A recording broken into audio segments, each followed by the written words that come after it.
What's up guys, it's me Jeremy and welcome to my guide about pressure in League of Legends. It's an extremely important concept that's actually fairly complicated, so I'll do my best to explain it for you. First, we need to establish what it actually is.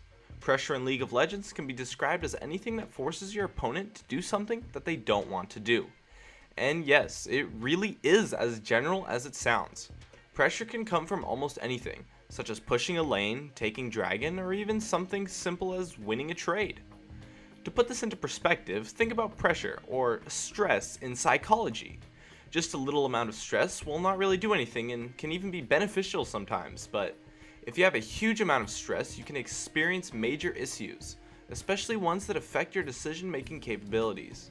The same goes for in League of Legends. Applying only a little bit of pressure can be bad, because it doesn't really accomplish anything, and could even lead to your opponents playing better, but a huge amount will cause your opponent to make major mistakes and put you at a significant advantage, or at the very least give you control of the situation. The effect of stress in psychology is very similar to the effect of pressure in League of Legends. Think of your opponents as people you're trying to apply stress to. This pressure will cause them to make mistakes and give up advantages, similar to how an individual would make mistakes or experience problems whilst under stress.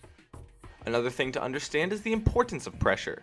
Every single game ever played is hugely affected by who can manage and apply pressure better than the opposing team, even if they don't know it.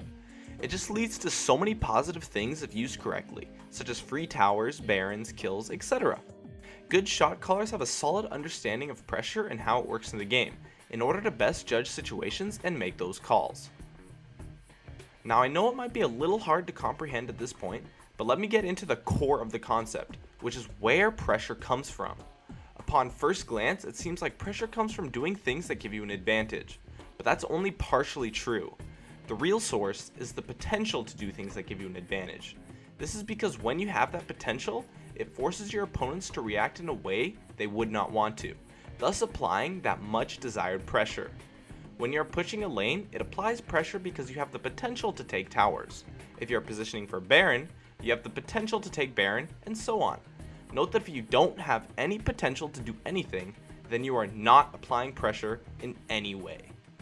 There really are just so many sources that it's impossible to list, but in general, anything that has the potential to give you an advantage, even small, is in fact applying pressure.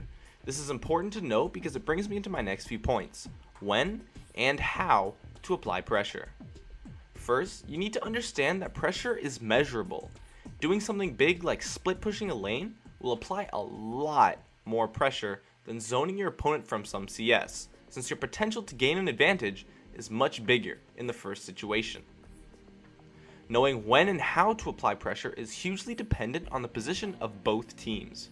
In general, you want to apply pressure when there is no chance of you or your team getting caught out, and how much to apply is just based on the chances of you getting caught out. Apply as much pressure as possible if you are safe, and just be careful if you aren't.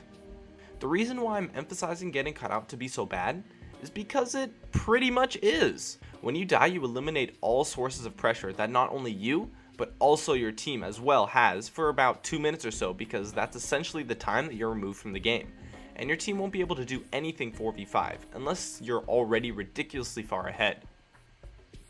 I've divided pressure into two categories to make it a little bit easier to explain. There is solo pressure that is applied and controlled by only you, thus the name, and team pressure, which is applied and controlled by yourself in coordination with at least one teammate. Knowing what things apply how much pressure will allow you to judge what you should do. Things apply more pressure if they force more people to do things they don't want to do, and have a greater potential to give you an advantage. For example, split pushing is pretty much the biggest thing a person can do for solo pressure, as it creates a situation where your opponents have to react. Or something like pushing down an inhibitor tower as a group of 5, while you have a different lane pushing via the minions, creates a huge amount of team pressure because your opponents have no room to do anything that will end with them gaining an advantage, if you play it correctly, because it will have to send someone to stop the minions, and then you can either take the tower or fight 4v5 due to the pressure you're applying. However, if we look at these two examples, both of them could end disastrously. If you try to split push, it's possible that your team could get engaged upon 4v5, resulting in them getting completely destroyed in a fight, And in the other example, one of your teammates could end up getting caught under the tower, and then your team gets aced. It's important to know how much pressure you can apply, and be sure that whatever you are doing, there is no room for anyone to get caught out, or for the situation to be turned upon you. It is really just all situational though, so you have to be the judge for yourself. But in general, you want to do things that will give you an advantage, while always being wary of your opponent's potential as well, because they can apply pressure onto you, so you want to avoid that by being the side that controls the pressure in a way beneficial to your team by making smart plays. If you can master the art of understanding and predicting pressure, you will make a huge step in becoming an excellent shot caller and decision maker in League of Legends.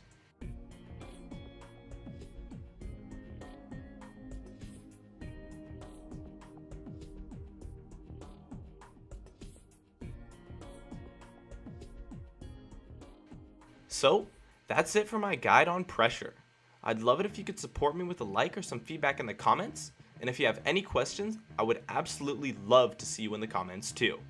Also, I've made a Twitter and a Facebook page, so I'll have links in the description if you want to follow me on those. Please subscribe for more awesome content if you enjoyed this video, and as always, thanks for watching, and I'll see you guys next time.